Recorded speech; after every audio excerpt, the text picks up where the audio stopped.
2.5 വയസ്സുകാരിയെ അംഗനവാടി അധ്യാപിക കമ്പി കൊണ്ട് അടിച്ചതായി പരാതി. തിരുവനന്തപുരം വെമ്പായം ചിറമുക്കിലാണ് സംഭവം. ചിറമുക്ക് സ്വദേശികളായ സീന മുഹമ്മദ് ഷാ ദമ്പതികളുടെ മകൾക്കാണ് മർദ്ദനമേറ്റത്. അതേസമയം മറ്റൊരു കുട്ടിയാണ് അടിച്ചതെന്ന് അധ്യാപിക പറയുന്നു. കുട്ടിയുടെ വീട്ടുകാർ ചൈൽഡ് ലൈനിന് പരാതി നൽകി.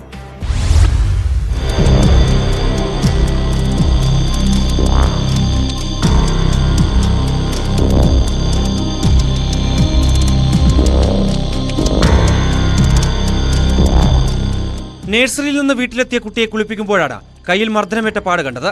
കുട്ടിക്ക് കൈ മുകളിലേക്ക് ഉയർത്താൻ കഴിയാത്ത അവസ്ഥയായിരുന്നു. അധ്യാപിക ബിന്ദുവിനോട് ഇതേക്കുറിച്ച് രക്ഷിതാക്കൾ ആരാഞ്ഞു. 2.5 വയസ്സുകാരിയെ മറ്റൊരു കുട്ടി അടിച്ചു എന്നായിരുന്നു മറുപടി. എന്നാൽ നഴ്സറിയിൽ തന്നെയുള്ള മറ്റൊരു മുതിർന്ന കുട്ടി സ്വന്തം വീട്ടിൽ 2.5 വയസ്സുകാരിയെ അധ്യാപിക മർദ്ദിച്ച സംഭവം പറഞ്ഞു.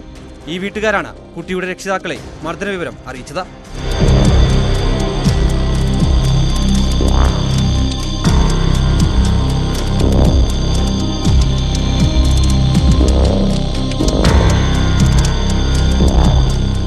ചെരുപ്പ് വയ്ക്കുന്ന റാക്കിലെ കമ്പി ഊരിയാണ് കുട്ടിയെ തല്ലിയത് എന്ന് ചൈൽഡ് ലൈനിന് നൽകിയ പരാതിയിൽ പറയുന്നു.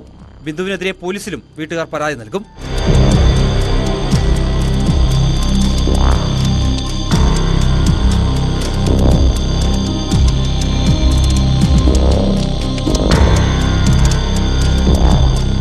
ന്യൂസ് 18 തിരുവനന്തപുരം.